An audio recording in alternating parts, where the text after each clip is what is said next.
Ladies and gentlemen, welcome aboard the PMDG 737. My name is Tyler Sturmer, and I'm going to be doing a full flight in the PMDG. We're going to be making a flight from Denver International to Seattle Tacoma International.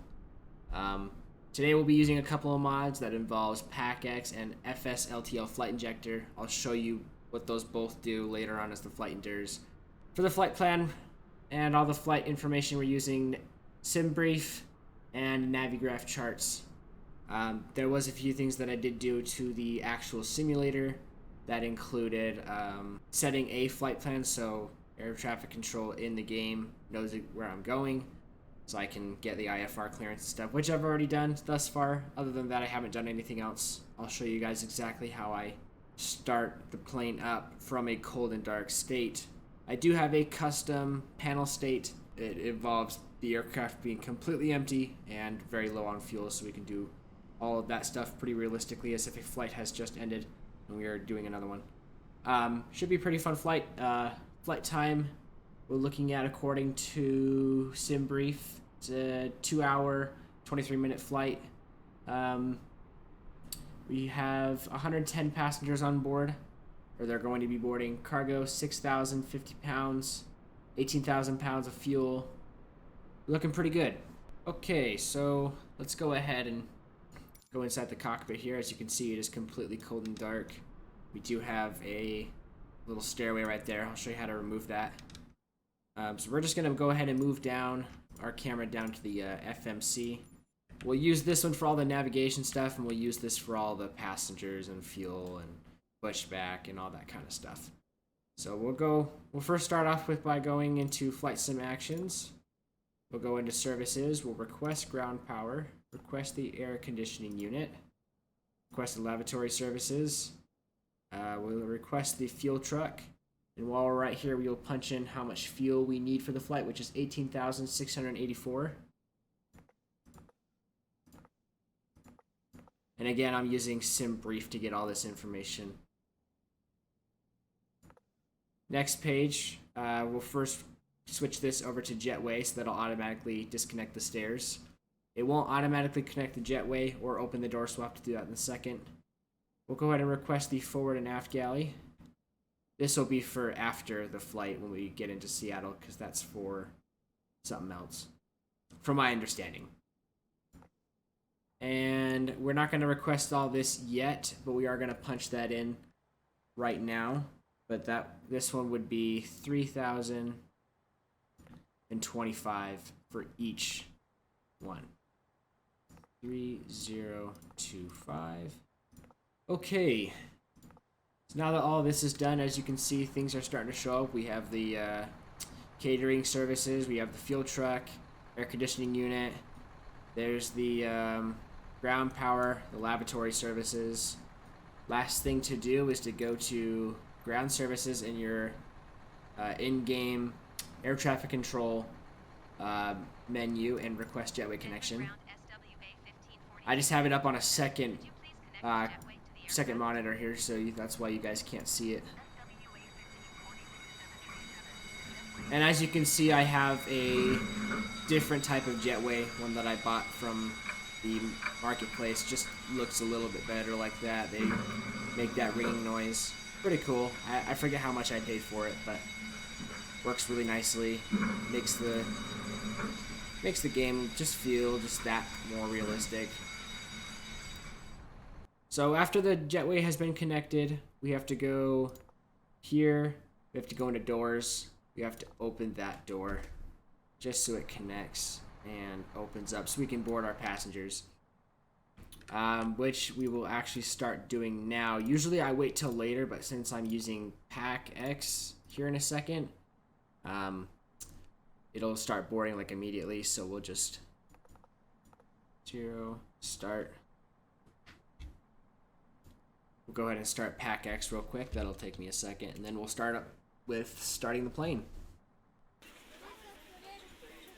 Okay, so as you can hear, boarding ambience has started. So that's PACX going to work. You guys will notice throughout the flight attendants will be making announcements and stuff. It's really a cool software to use, just for fun. You have to pay $30 for it, but I think it's worth it. So now that all this is done, we're going to go ahead and start starting up the plane. And how we do that is we go to the overhead panel. We're going to switch on the battery. I switch over the standby power over to battery. And then I turn on the ground power. Arm the emergency exit lights. Arm the no smoking light. Turn on the window heat. Move the camera up just slightly and turn both of these over to nav. That'll align the instruments for you. While we're up here, we'll put in our cruising altitude. According to SimBrief, we want 38,000 feet. Pretty high. Elevation is 432 feet. So we'll put in 450. For that. That's all we're going to do with the overhead panel for now. So in the FMC, we're going to click on FMC. We're going to click on position right down here. And there's a few ways you can do this part, but I usually just click on this up here and punch it in there. That works pretty well for me. We're going to click on the RTE button. Origin, K, D, E, N. Arrival airport is KSEA. Flight number 1542. From there, we're going to click on this button right here. Select the departure. Runway 08, and according to Navigraph, our departure path is DORTH1. Looks like this. Now, when you first start off flying this aircraft, you probably won't want to worry about these departure things. They're pretty easy to punch, and you just click on whichever path Navigraph or the in-game simulator planner says to select. But you could just manually enter in the legs if you want. So that's our departure. We're going to click on that again and go into arrival. For arrival pass, I don't mess with the arrival pass. I will just be entering it in manually for this flight. But I do select our runway. So for today, our arrival runway is ILS runway 16 right. So we'll select that and go into legs. Now this is the part that can kind of be pretty boring. You have to enter in your flight plan. I have it up on Navigraph, so I'm going to go ahead and start punching it in. You guys can just follow along if you want to do this exact flight. So you have to check with Navigraph and this FMCC where the legs ended on. So for me, it ends on DDRTH, which in Navigraph it does as well, so we don't have to worry about entering anymore. So we enter in our first waypoint, which is IDA. And as you can see, there is a ton. So how we figure out which one we want is usually it's the first one. But to be sure, we have to look at Navigraph. We select on it and we look at its coordinates. 4331. Okay, so this first one is indeed the one we want. And then when we select it, it says 285.5 nautical miles. On Navigraph, it says 286. It won't always be perfect, but that is clearly the one we want. And we'll double check that later on, just to be sure. Next waypoint is PDT.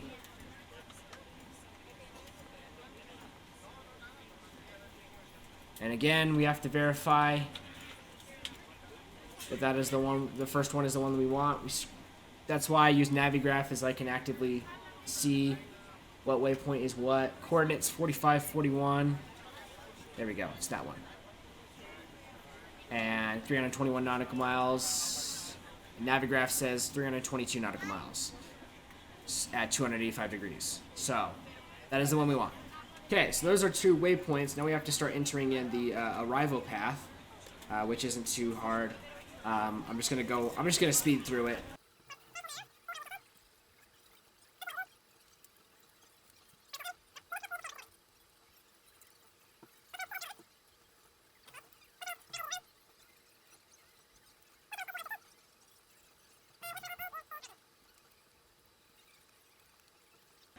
And then we have the direct alignment with the runway.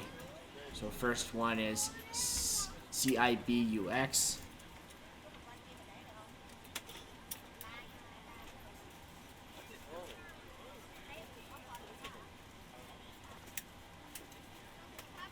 And there is a couple of more, but they're all in line, so we can just go ahead and take these two. BUGNE. Verify that those are actually on the approach path. Sometimes they don't put the correct ones. On behalf of the cabin crew, I'd like to welcome you aboard our flight. As you find your seat, be sure to place your larger carry-on items in the overhead And bins speaking over the smaller flight items attendant, underneath the seat in after front you of finish your If flight have plan, you trouble click finding a activate location for and any of execute. your carry-on items, please use the flight attendant call And button there. over your seat The and flight plan somebody is will done. assist you. After you put your carry-on items in the overhead bin and it is full, make sure you close it as a courtesy to other passengers. Also, be sure that the aisle is clear and sit down so that way other passengers can get by you. If you are seated in an emergency exit row, please review the exit seating responsibilities in the safety card provided for you. Please make sure that you are able and willing to perform these actions. If you're not, please let a flight attendant know so that way you can be reseated. Now's the time to get out any last-minute text messages if you need to, but we ask that once we depart from the gate, you put away any laptops or tablets. Thank you, and welcome aboard. Alright, so there's our first announcement from PACX. It's pretty cool. So as I was saying, after you've entered in your flight plan, we're going to go ahead and clear this. There's a couple of things you want to do. Just make sure it's going in the general right direction. You're going to select this over from map to plan. You're going to see the screen's going to change a little bit, and then you can use this to select your range. And then this button right here down on the FMC, the STEP, you can select. Make sure the flight plan looks good. And as you can see, it kind of cut short a little bit because I didn't enter in the rest of the waypoints, but I guess it doesn't really matter all that much. It's still generally correct. So we're not going to worry about it. I do like to switch this back over to map though and select it down to about 20 nautical miles just for departure. Okay, another thing I have to do is make sure we enter in the correct autopilot. So our first climb, which you'll get this IFR information when you load into the simulator if you have auto air traffic control on, which I do. It said SWA 1542737 is cleared to Seattle Airport as filed. Takeoff runway 8 as planned. Climb and maintain 11,000 feet. We have that here. Departure frequency is 127.5, squawk 4251. So that last two stuff automatically is done down here. So I don't have to worry about that. What I do have to worry about is our initial climb on the autopilot and our initial speed, which is... I didn't read the ATIS, so we're just going to select 225. As you can see, down here we have our engine information, which will be useful. You can switch this back and forth to see, you know, your hydraulics, which right now I don't have the hydraulics activated, so when I move the yoke, it's very slow, sluggish, so we'll make sure to enable that during takeoff, or before takeoff, I should say. One thing I forgot to do at the beginning of the flight, which is crucial because this might just be the cause of us being late. Ground services. Next page. Start fueling. I can't even believe I forgot to do that. Now we have to wait for that to happen. We're going to release the lavatory services and those. And as soon as that fuel is in there, we will be able to get our cargo here. But of course, I forgot to do that. I always forget to do something on these flights. I'm still practicing them. Like I said, you could count this as a tutorial, but it's probably not the greatest tutorial out there. In fact, I know for a fact it's not the greatest, because there are still a lot of things I'm learning about this game. But I do understand the overall basics of this aircraft, which is pretty fun. I like flying it a lot. Very fun flying an aircraft that you understand very well. Okay, let's check with Pack X and see what is going on with our passengers. I'm going to drag this over for you guys so you guys can see what this does. I keep this over on my second monitor, but this is what the software looks like. I can click on here. We're in boarding. Expected departure in 21 minutes and 53 seconds. Passenger satisfaction 96%. We can click on this and kind of see more detailed. Obviously, see passengers boarding. Usually it isn't this slow, but whatever. As you can see, we can find different names. You may or may not see a name that you are familiar with, which is pretty funny. You can see that some people are hungry, not hungry, they're traveling for business purposes. Pretty cool. You can make announcements here. Like I'm gonna turn on the seatbelt sign. We'll go ahead and do that in the simulator as well. I find that the auto setting doesn't really work the greatest. It's just on and off usually, so I just select directly between on and off. There's a couple of things I want to note about this aircraft while we're waiting for the fuel. When you first buy this aircraft, this setting right here isn't turned on automatically. It's the HUD. This thing is extremely useful for departure and landing, so I highly recommend you enable this feature. Let me show you how to enable it real quick. It's actually really easy. So, when you're in the menu, let's see if I could find it first try. You're going to go into Setup, Aircraft, Equipment. I believe it's the 12th page. You're just going to use previous and next page to scroll.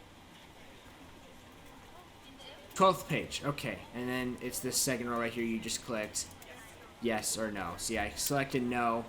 When I look up, there is nothing there. But when I select yes, look what we have. Very nice. There is another feature that I do want to discuss real quick, and that is the feature of being able to select these buttons forward and backward. It'll speed up the aircraft, like all of its systems and the overall speed. It's very nice if you're wanting to make longer flights but don't want to spend the whole few hours making that flight. I'll show you how to enable that real quick. We'll go into depth about how that works more as the flight endures. I believe you go into options, simulation, and it's the 5th page. You make sure we are ready to go when you are. Okay, so there's the flight attendant telling us that they're ready to go. Unfortunately, we aren't. I was doing a lot of talking. Fueling is not quite done yet, unfortunately.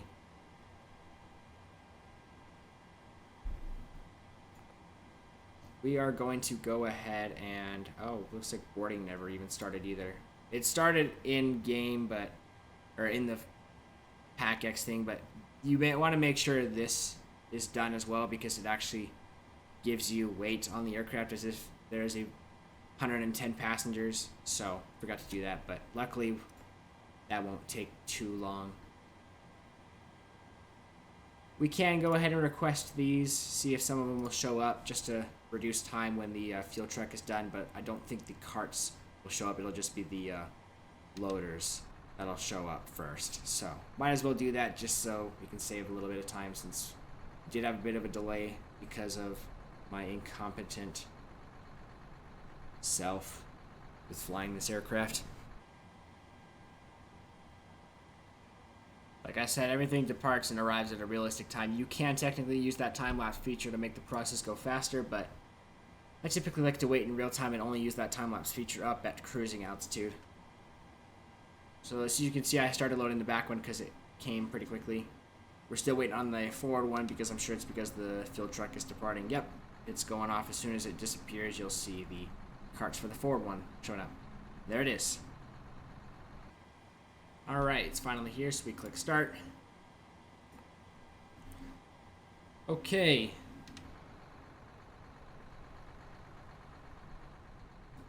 Now we just have to wait.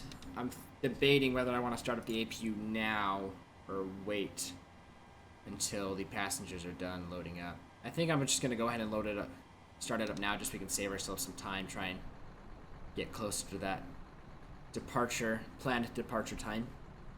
One thing I am going to do actually right now while we're waiting is I'm going to start up the FSLTL injector and start that so you guys can see what it does. It's going to drop my frames for a couple of like 30 seconds while it's injecting. So we'll go ahead and just do that real quick. So for those of you who aren't familiar with FSLTL, this is what the menu looks like. We're just going to select no on that because I've already set up the settings before. Click enter. And it's going to start doing its thing, injecting. It will drop my frames significantly low, as you can see.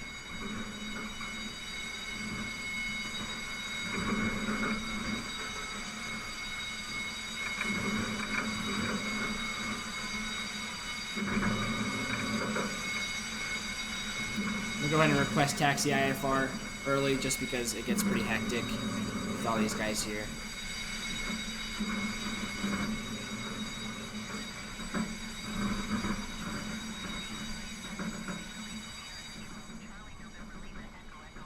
Pretty cool.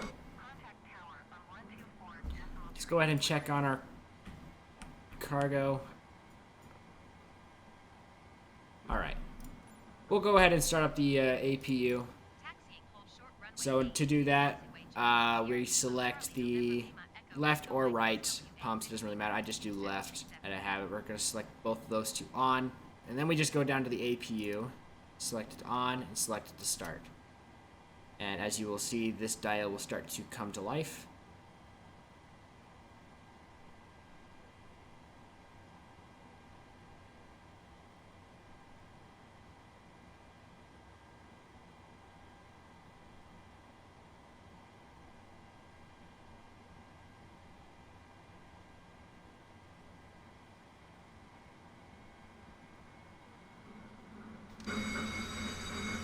There's two aircrafts that are already getting ready for pushback.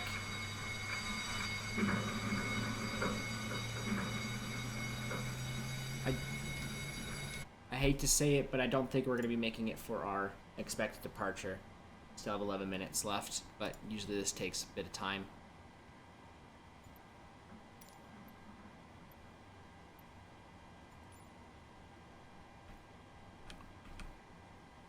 Okay, so the back one is done. So we're going to go ahead and release both of those just to save a little bit of time. We'll get ready to release the ground power as soon as the APU is started up. And looks like it is. You'll be able to tell when this light right here comes on. And when that happens, you just go to APU generators and select that to on. Turn on the APU bleed. And then turn on the hydraulic pumps. I usually do that right after I start up the APU. I know some people will do it like before taxi, but I just do it right now. Okay, so now that the APU is on and using power, we can go ahead and release the ground power and the air conditioning unit. Passengers are loaded up, so we can go ahead and close the door. Go back into ground services. And we can also release the forward carts because they are done. And now that that's done, we can go ahead and request jetway disconnection as soon as we get the opportunity to, which looks like we just got it. And now what you're going to notice is that as the jetway disconnects, the flight attendants are going to make an announcement.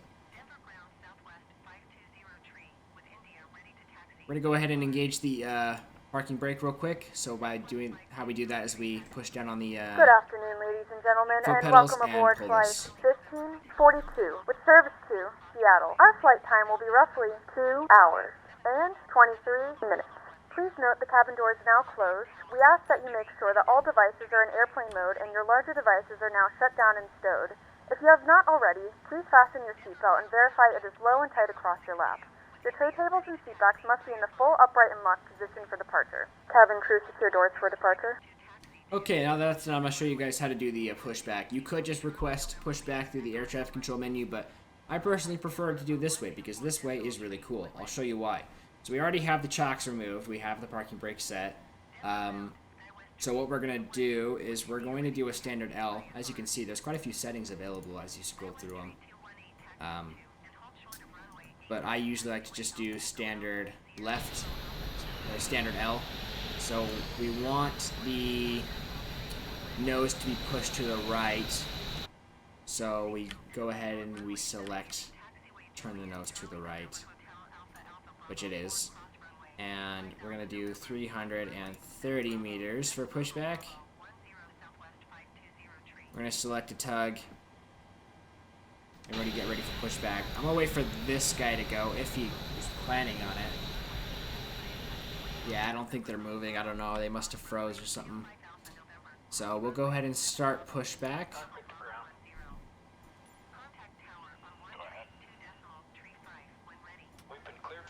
Turn on the anti-collision and position light down to the middle.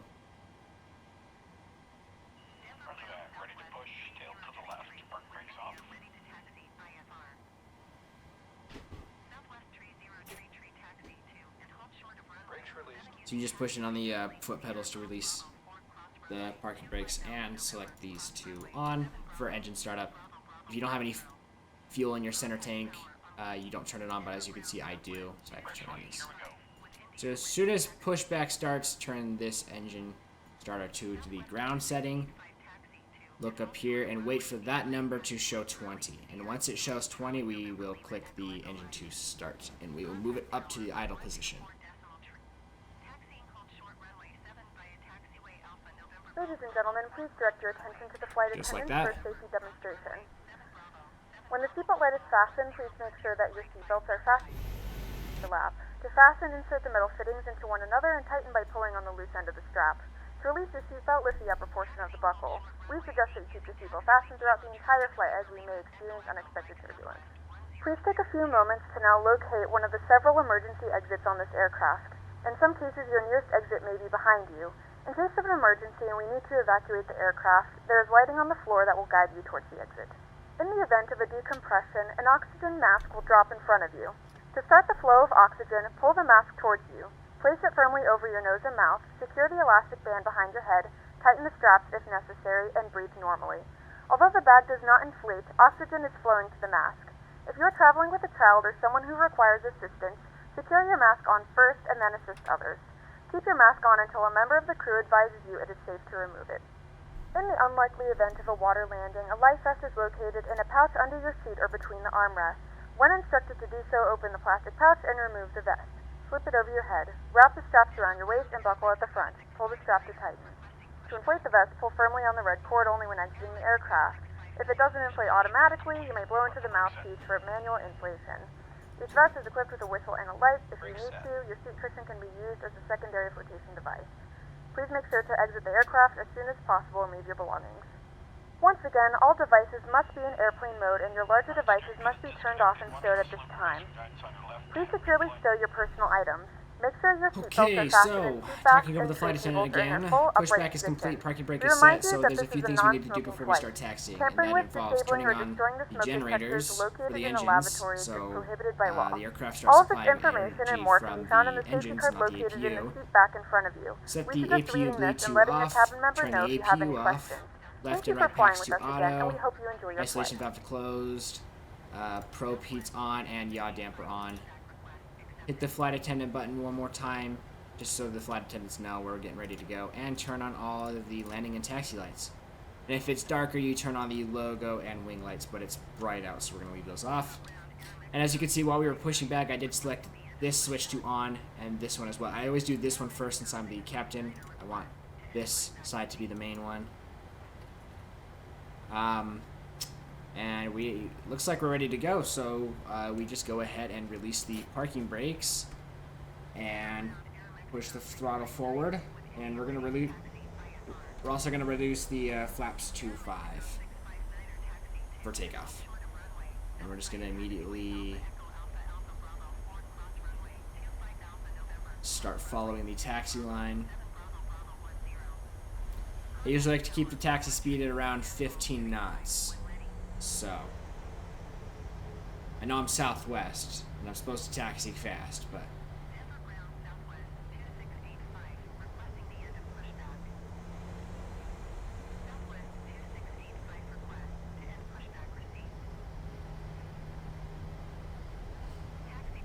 you can click this side thing right here to extend the HUD, which I will right now for taxi, just so I have a better idea of which direction the aircraft is moving.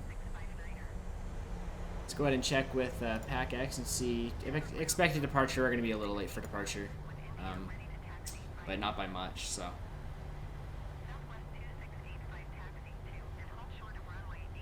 There's a Southwest plane coming in for landing right there. Pretty cool. Kind of a rough landing, but, you know, just NPCs. Now, off the top of my head, I can't really think of anything else I'm supposed to do for departure.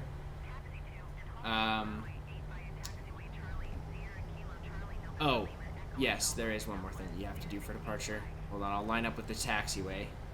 Throttle forward just a little bit, and then I'll show you.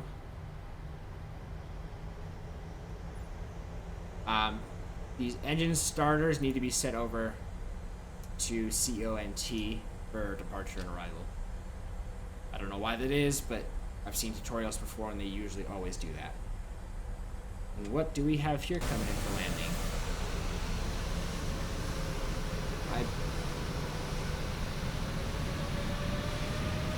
Is that it? I think that's a 777. Oh. I don't think it landed. Oh. Pretty cool, though.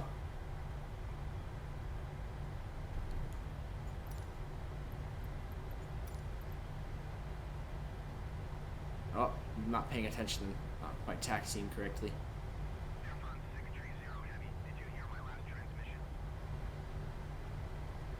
Oh, I think that was a Boeing 777 from Air France.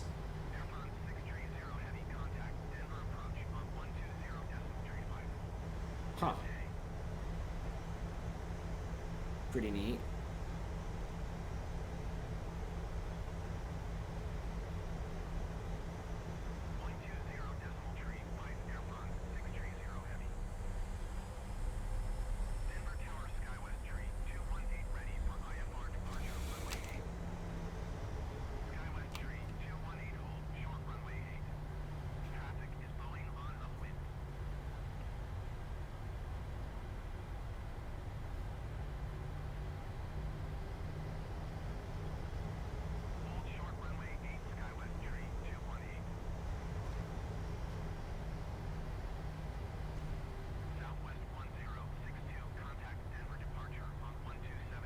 Alright, so we're going to go ahead and turn on the camera now. As you can see, I am using a yoke. Let's see. You can see as it's moving in motion as it should. Pretty cool. If you would like... So one thing I like to do as I'm taxiing out to the runway is I just like to switch over to this menu right here and just do a quick check. Everything is working as it should. And it looks like it is. So that's good. You just use this button to select back. Looks like we are waiting on one plane for departure, but then we will be up in the air. Yeah, we are 26 seconds behind schedule as of right now, according to PACX, but it shouldn't be much of an issue. Is that an American Airlines aircraft? Is that what I see? Yeah, American Airlines. What's cool about this FSLTL injector is it does bring in data from Flight Radar 24. So you can see aircrafts here that are there in real life. They may not be in the exact position, but they are brought in and put in the general area. It's pretty cool. Wait, where'd he go? I think he vanished because he was frozen. I don't know. There is a weird setting on here that I have set where after 120 seconds of the airplane sitting still, it will disappear. I guess we're next up for departure then, I guess. Apply the brakes, slow down. I have auto air traffic control on us, so as soon as we see a window to request takeoff clearance, there we go. There's our co-pilot requesting takeoff clearance.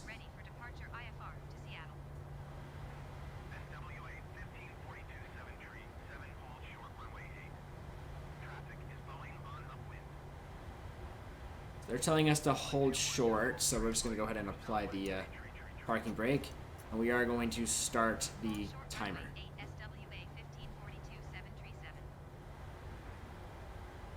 When we line up, we are going to push the LNAV button, just so it starts like taking note of where we've already been, just so when we do activate it up in the air, it doesn't try and turn around and do the whole thing again.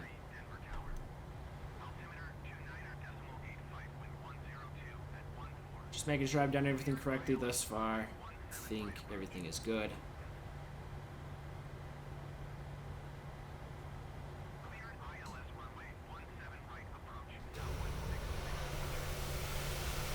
Got a few planes coming in.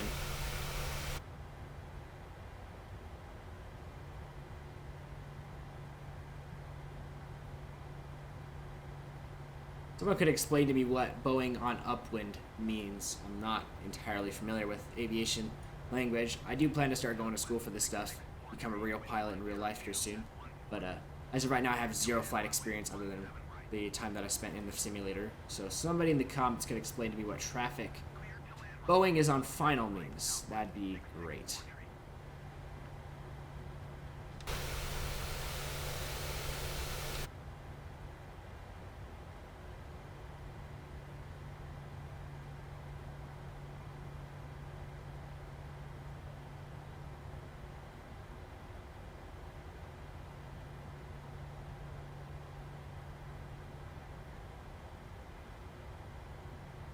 I think I see what it means.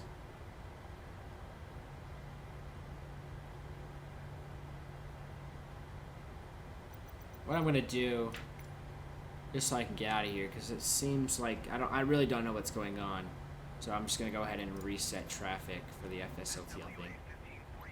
And of course, as soon as I do that, look what happens. I get clear for takeoff. So I'm gonna go ahead and release the parking brakes and throttle forward.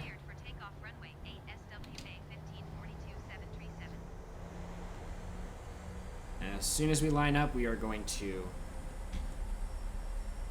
push that button.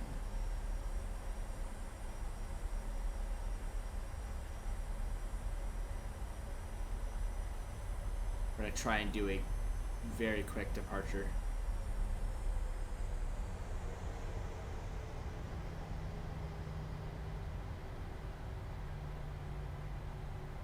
Ourselves up. Flaps are 5. We're lined up. We're gonna go ahead and throttle forward to 50%. Activate LNAV and throttle forward. We will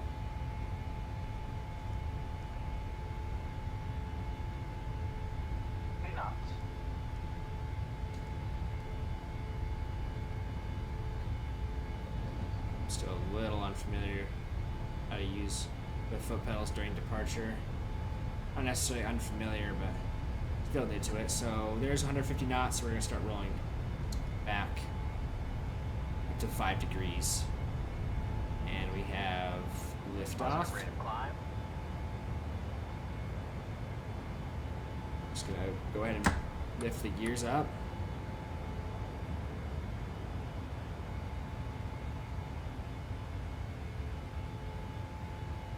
And just for demonstration, we're going to go ahead and quickly engage the autopilot. We're going to select the versus speed. Select that. Select that. And just like that, autopilot is engaged. This is the disengage function. I accidentally clicked that. You're not going to click that when you are trying to activate it. You click that when you're trying to deactivate it.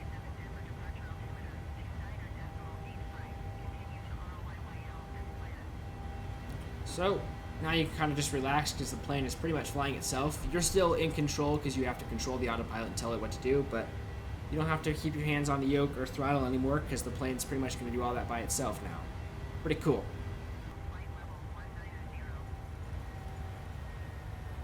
Alrighty, so we've passed 10,000 feet, so we're going to go ahead and increase our autopilot speed up to 290. We're going to go ahead and reduce the flaps too. Might as well. We'll go ahead and pull this up as well. Go ahead and turn off these lights. We'll leave the landing lights on for just a little bit longer.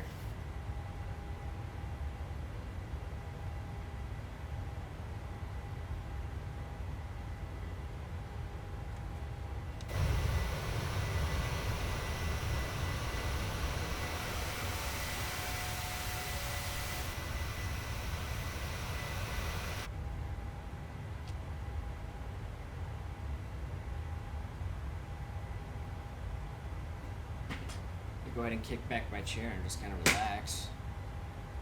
Oh, this happens.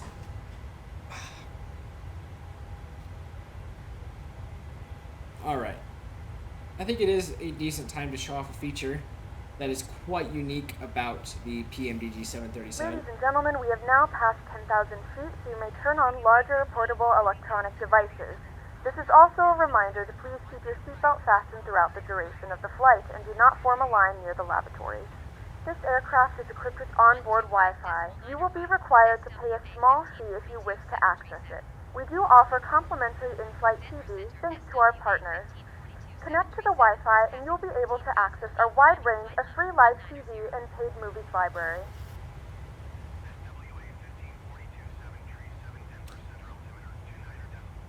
As you can see, the flight attendants made their little announcement. Let's go ahead and check our satisfaction rate, because I'm wondering if it went down as a result of the late takeoff. 95%? Alright, not bad. Expected arrival in 2 hours and 13 minutes.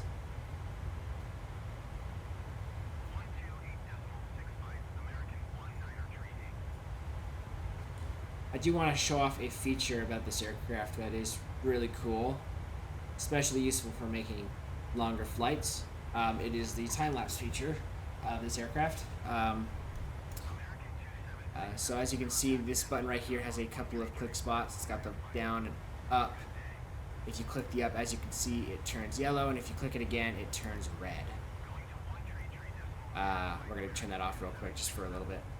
What that is doing is it is literally speeding up the aircraft 2, 4, 8, and 16 times speed. I never recommend you go up to 16 times. Hell, I hardly recommend you go up to 8 times, just because it does kind of slow down your frames quite a bit. As you can see, I'm getting a fuel warning. As you can see, if we zoom in here, our center fuel tank is now out of fuel. So what we do is, when that happens, we just go up here and we flip both of these two off.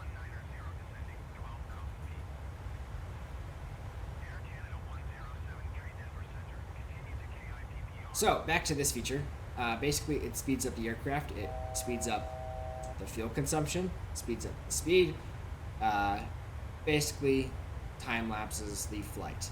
And what's cool is that time-lapse feature does transfer over to PACX. You can't really use it to cheat your departure and arrival times if you are using PACX for career mode. It actually speeds up accordingly in that system as well. So it is really, really, really cool. I like using it a lot. Especially for flights like this where it's longer than about an hour. As you can see, we got clearance for a higher altitude, so all I did is, because we leveled out, I had to set it to 30,000 feet. Because we already had leveled out, I had to set it to 2,000 again.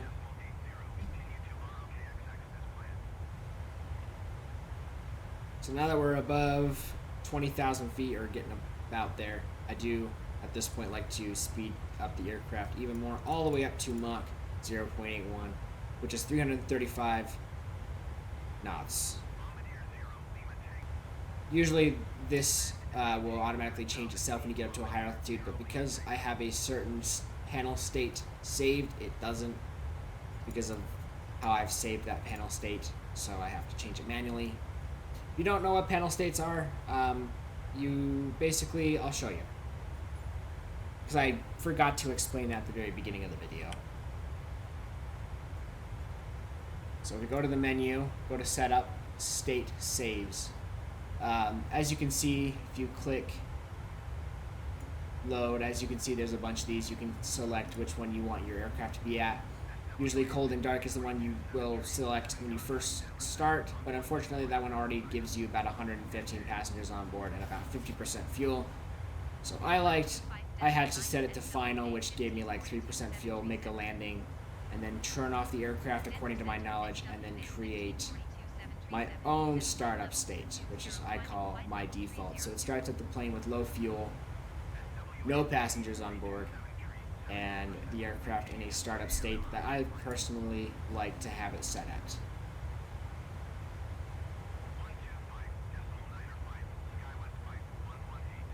So now that we're about to pass 24,000 feet, this is where I like to reduce it from plus 2,000, V2 plus 1,000, just for the additional comfort. I just select the engine starters back to normal, turn off the landing lights, and I select the fasten seatbelt sign to off, and then I have to do that as well in PACX just so they can make their announcement.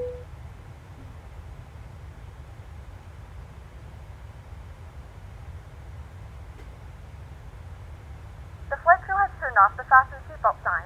You can now get up and move around the cabin. However, we ask that you keep your seatbelt fastened when seated in case of unexpected turbulence.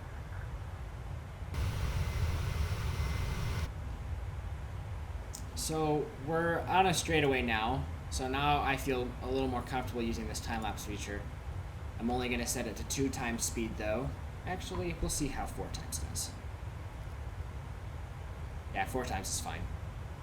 We'll set it up to there just so we can speed up the flight process a little bit quicker.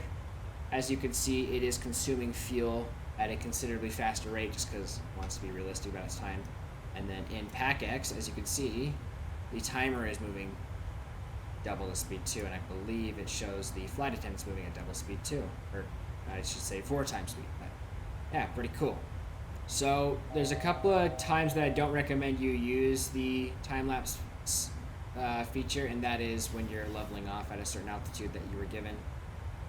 So I'm going to go ahead and reduce it for a second. So they're asking us to climb and maintain flight level 400. But as you guys know, my assigned altitude in SimBrief was 38,000 feet. So what we are going to do is we're going to select request cruising altitude decrease, and we're going to select that by 2,000 feet.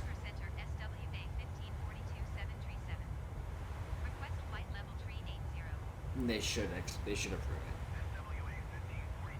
Yep.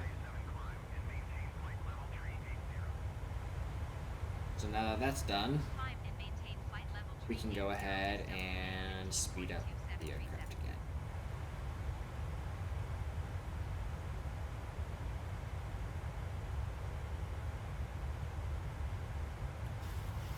While we're up here, I do like to select this all the way out to about 320 or 640, so we can kind of see what's going on. We are approaching another waypoint, and so when we're about 5 nautical miles out from that waypoint, I'm going to reduce it back to normal speed just so I can make that turn. Just because the simulator does kind of struggle when it comes to turns like that at this speed. It's not terrible, but it's not like the greatest either. I don't know, just my personal preference, I like to watch that waypoint and just reduce it at about 5 nautical miles. You can do even shorter, but just in case I misclick, I like to do it at 5. Sometimes I do misclick and go all the way up to 8, which is kind of not fun. So there we go, we're going to reduce it for just a couple of minutes.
As you can see, we've made that turn now. We have 281 nautical miles to our next waypoint. So we're just going to go ahead and speed it up to 4 times again. And then when we approach 38,000 feet, we will reduce our speed for just a second, just to ensure it levels off no problems.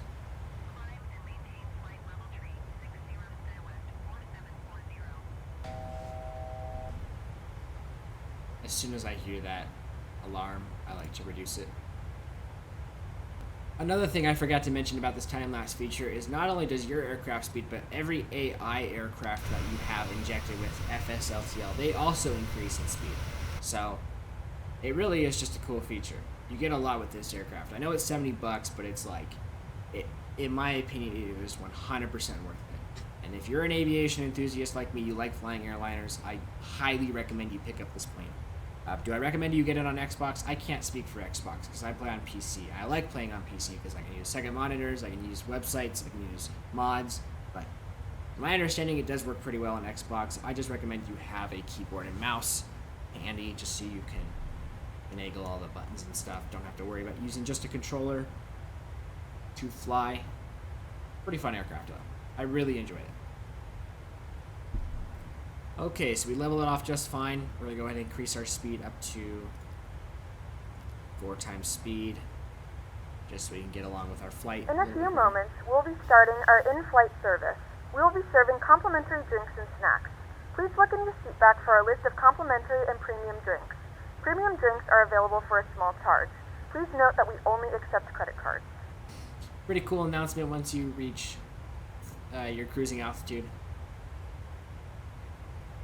Okay, so we've been in the air for an hour and 48 minutes. We have just gotten descent clearance to flight level 240. So we're going to go ahead and start doing that. We're going to set the altitude to flight level 240. We're going to go ahead and select minus 2,000 feet, and we're going to reduce the speed just a little bit. Looks like we are approaching overspeed, so we're going to engage the spoilers. We'll reduce that speed just a little bit more.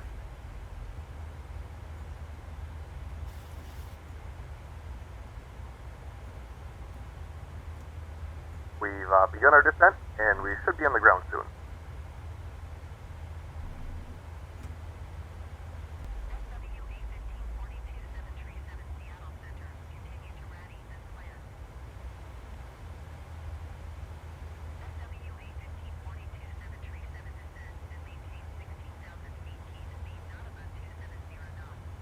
Okay, as you can see, we've reached flight level 240, and air traffic control has given us clearance down to 16,000 feet, and they've told us to keep our speed not above 270 knots. So we're going to reduce that to 265. We're going to apply the spoilers just so we can get down to that speed quickly. Set our autopilot to 16,000 feet. Set the climb rate to minus 2,000 feet. Since we're at that speed, that correct speed, we're going to pull back the... Since we're at that correct speed, we're going to pull in the spoilers again.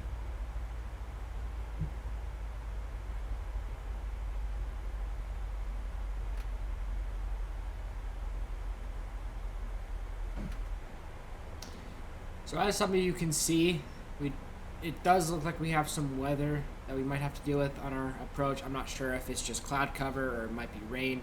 Doesn't look like anything more than that though. Unfortunately, the PMDG 737 doesn't have a weather radar in the cockpit that's functioning yet. However, we do have a terrain model which allows us to see levels of terrain within the vicinity, and it'll appear in red if it is in immediate danger. Just kind of lets us be aware of nearby terrain in cloudy conditions. So we will have that active as we descend into these clouds, because we do have quite a bit of mountain ranges in this vicinity. So, alrighty, so now they're telling us descend and maintain 5,000 feet. Now, since we are descending to below 10,000 feet, we have to reduce our speed as well. Even though they assigned not above 270 knots, we have to reduce it to below 250. Usually for this part, I reduce it to 210, but we're going to reduce it to 230 for right now, and we are going to apply the spoilers to get us below 250. We'll reduce the descend rate to minus 1,000 for a second, and as soon as we see that pass below 250, I will extend the flaps to 5 degrees. There we go. There's 5 degrees, so I'm using my throttle quadrant to extend those, and then now that we are below 250 knots, we are going to increase our descent rate to minus 2,000 feet on the autopilot. We'll also go ahead and extend our HUD for the descent. And as you can see, there is a little bit of crosswind. So we have to be aware of that as we come in for final. We have begun our final descent into Seattle. Flight attendants will be passing through the cabin to collect any trash one final time. Please ensure tray tables are stowed and seats are in the full upright position. Please also store any carry-on items either in the seat back pocket or under the seat in front of you. Please complete all Wi-Fi related tasks and stow any larger electronics. Alrighty, so we are at 12,000 feet, 205 knots, currently waiting for further descent clearance. As soon as we get that, we'll start reducing our altitude and speed. I will go ahead and reduce our speed down to 190. We'll reduce our flaps to 10 degrees as well. There's our descent clearance back down to 5,000 feet, which is what I was originally climbing to, but they changed it, so set that down. Alright, so for our final approach, we're going to do a couple of things. We're going to wait to reduce our speed until we've lined up, or are beginning to line up, but for right now we are going to engage our spoilers so they will deploy fully once we have touched down on the ground.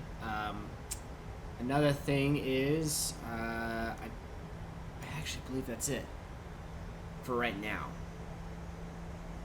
Like I said though, when we do start lining up, I will reduce the speed down to 145, reduce the flaps to 40 degrees for landing. I'll be doing a fully manual landing. I'll be disengaging the autopilot here shortly. I usually like to do that just since I have a full yoke and throttle to do that. It's a lot of fun, especially with this HUD. Makes things a lot easier. I'll kind of explain how things will go down once we have once we're beginning our descent on our final approach. I'll kind of explain how to view the HUD, how to use it for landing. It's pretty straightforward though. It's extremely helpful for making landings, like extremely helpful. And you guys will see that here shortly. At this time, I'm going to reduce the speed down to 171, and I'm going to extend the landing gear as well. We're going to leave the flaps alone for just a second, because the aircraft can fly with this flap level at this speed, no problem. So we won't worry about that quite yet. Beautiful scenery here in Seattle. I'm looking forward to this final approach. I've landed at this airport before, but it's always been from the south side that I've landed. I've never came in from the north. So this will be quite interesting to see, especially for the replay. Okay, so as we are making our final turn to line up, we're going to go ahead and reduce the flaps, reduce the speed as well, down to 155. And as soon as our aircraft is slowed down just a little bit more, we'll reduce our flaps all the way to 40.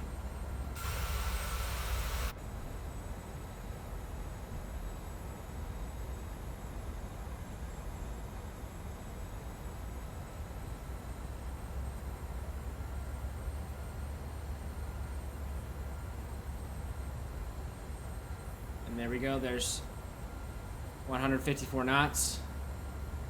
And we are now lined up. We are awfully high for the landing, so what I'm going to do is I'm just going to go ahead and disengage autopilot right now. Disengage it for the speed as well. We're going to click these buttons to disable the alarms.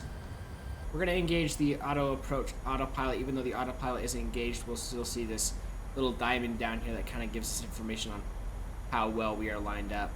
Keep reducing at a pretty aggressive rate. It's not terrible, but it's fairly aggressive. We're just going to wait for that diamond to meet up with that center line right there, and as soon as that happens, we'll flare. And we will make an approach as normal. Usually, with this kind of thing, you would have had a lower clearance, but it looks like my internet kind of disconnected for a second there, so I didn't get the proper descent clearance that I should have for the final approach. So we're just going to make do with it.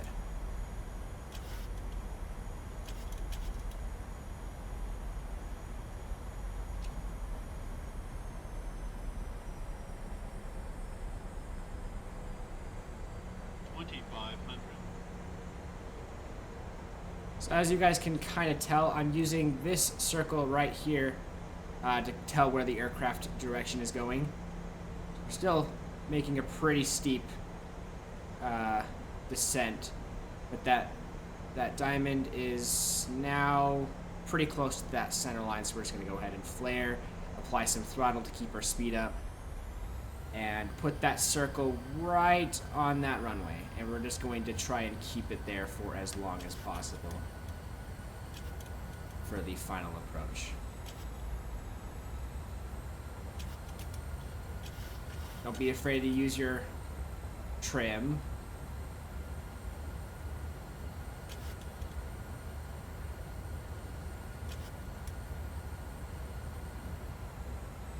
Try and keep your speed at about 145 to 150. I'm going a little fast right now, but that's okay.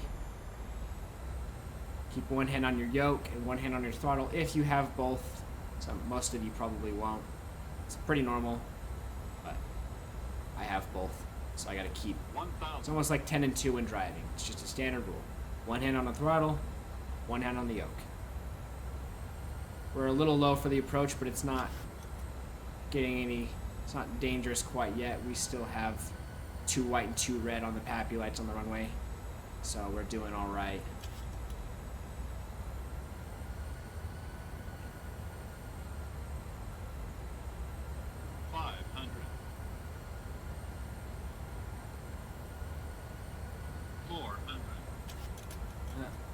Just a little off center. I'm just gonna put that circle off to the right a little bit. Line myself up a little better. That's looking a little better. We'll go ahead and reduce the throttle just a little bit, but not all the way yet. We'll flare first, and then we will reduce that throttle. 100. 50 feet. We're gonna flare. 30.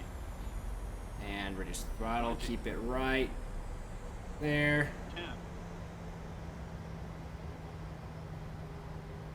And we have contact, reverse throttles, and I was kind of a late landing, so we are going to go ahead and apply pretty hard brakes and apply the reverse thrusters.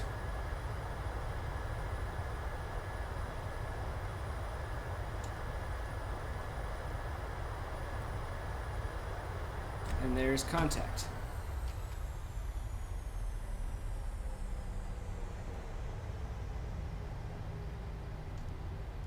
Alright, so now we're just going to turn off at this taxi right here. We're going to slow down just a little bit more.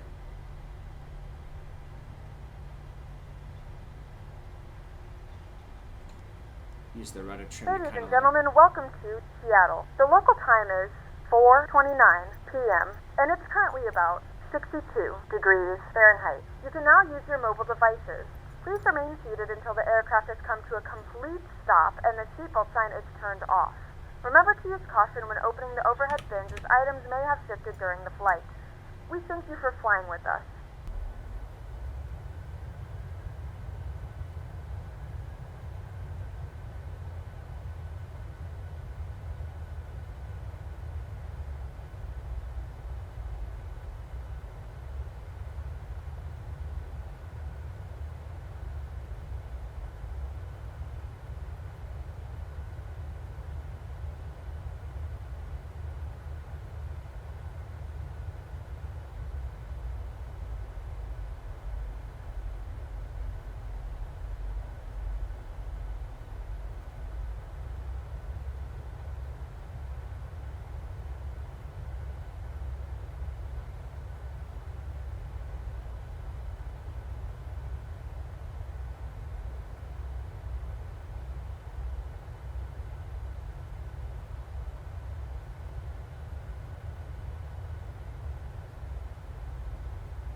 Looks like because of the issues we were having with internet, air traffic control wasn't clearing us. That was the reason why. Kind of strange, but it did recognize that we have already landed, so we can just go ahead and request taxi to gates, see where they put us.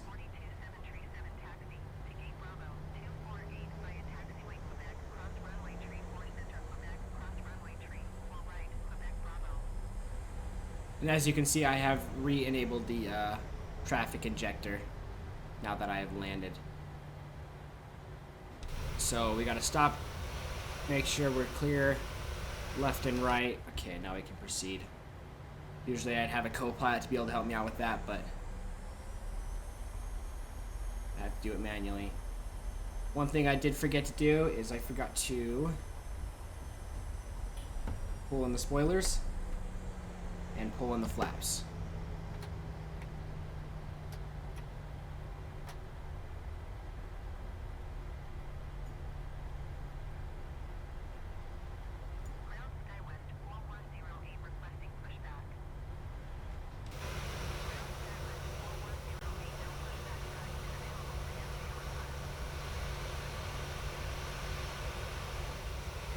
Right across the runway again.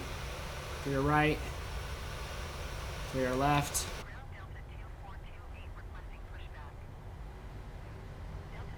Looks like we got a Turkish. Is that Turkish Airlines?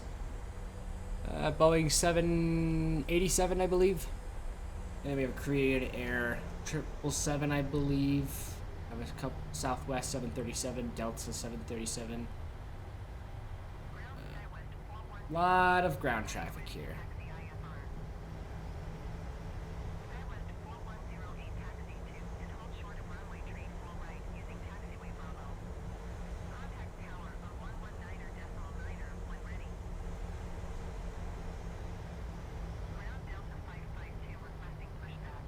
Out of all the default airports that this game has, this airport looks pretty nice.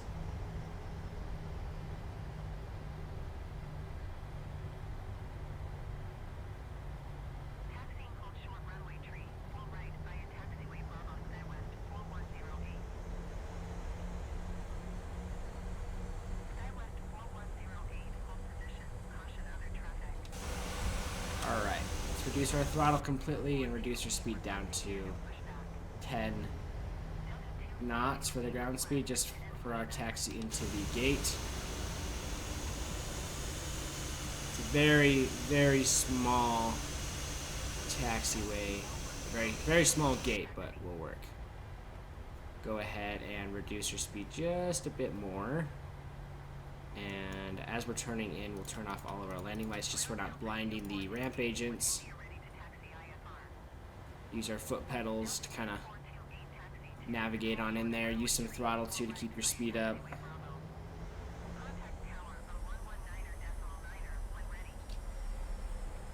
There we go. We'll line ourselves up. Reduce the HUD so we can have a better view of the ramp agent there. The air marshal is telling us to line up.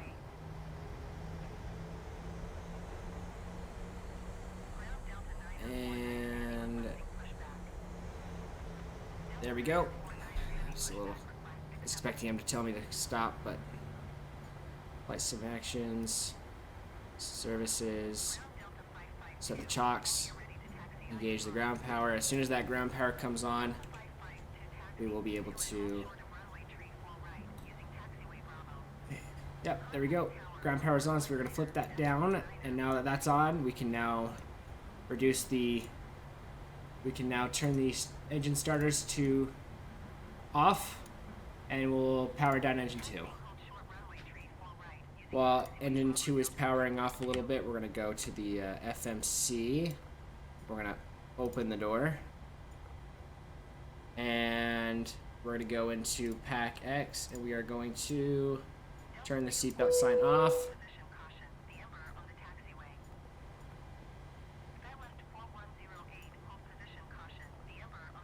And now we're going to turn off engines 1. And now you can hear the boarding ambience has begun again, indicating That boarding has begun. Looks like we arrived 4 minutes early. Pretty cool. Look at that, we have a huge queue for takeoff already.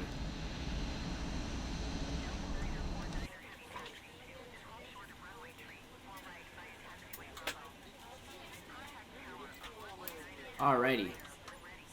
So now that the engines have kind of powered down a little bit, we can do a little bit more here. We're going to request this one, which I talked about earlier at the beginning of the video.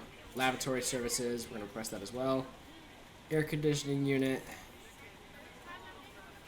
And we'll request all 4 of these.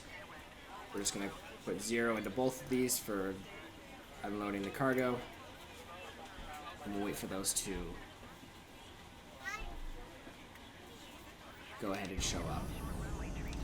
And we'll also tell the flight attendants to expedite deboarding. Can we try to speed up our deboarding process a little bit to get back on schedule? We'll see what we can do. No promises. Just so the flight can end a little sooner.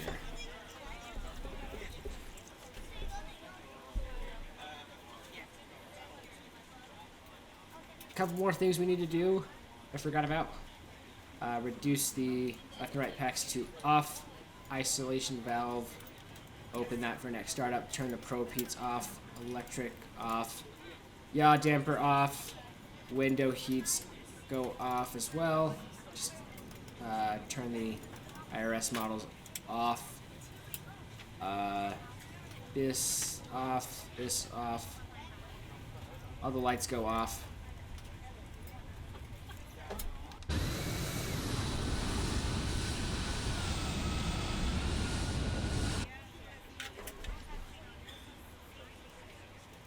And now we just wait. We'll go ahead and put this on double speed. Might as well.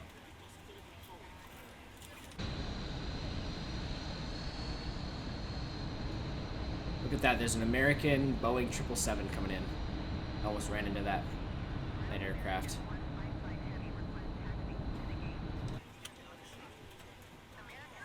We just want to speed up our deporting process. As you can see, my frames have dropped extremely low, but it's not too much of an issue because we're just sitting on the gate.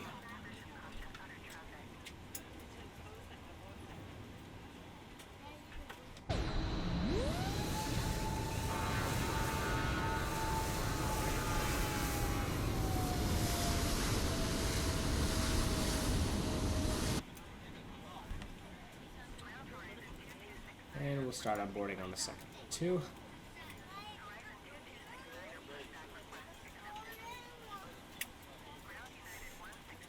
Go ahead and release all that stuff.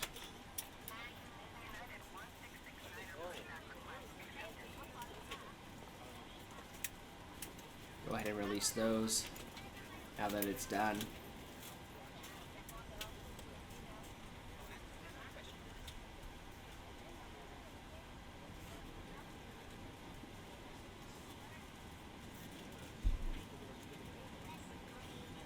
Go ahead and release both of those as well. Now that that's done, we'll go ahead and turn the ground power off. Standby power down to battery, or down to auto. And we will also go ahead and release these. And turn the battery off. And just like that, the plane's completely off in a cold and dark state. And now we just wait for PAC-X to say we are done deboarding. We're fairly close.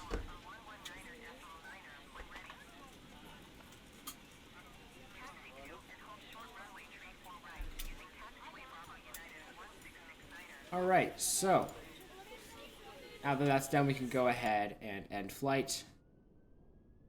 And we can go ahead and see our information. Our landing was a little rough, as you can see. 88% satisfaction. I'll take it. We'll see what these notes say. No one's saying anything about my landing or takeoff, which is good. Usually they will say stuff. it'll say unsafe takeoff or unsafe landing or rough landing if you did anything like that. So, pretty good. Pretty satisfied.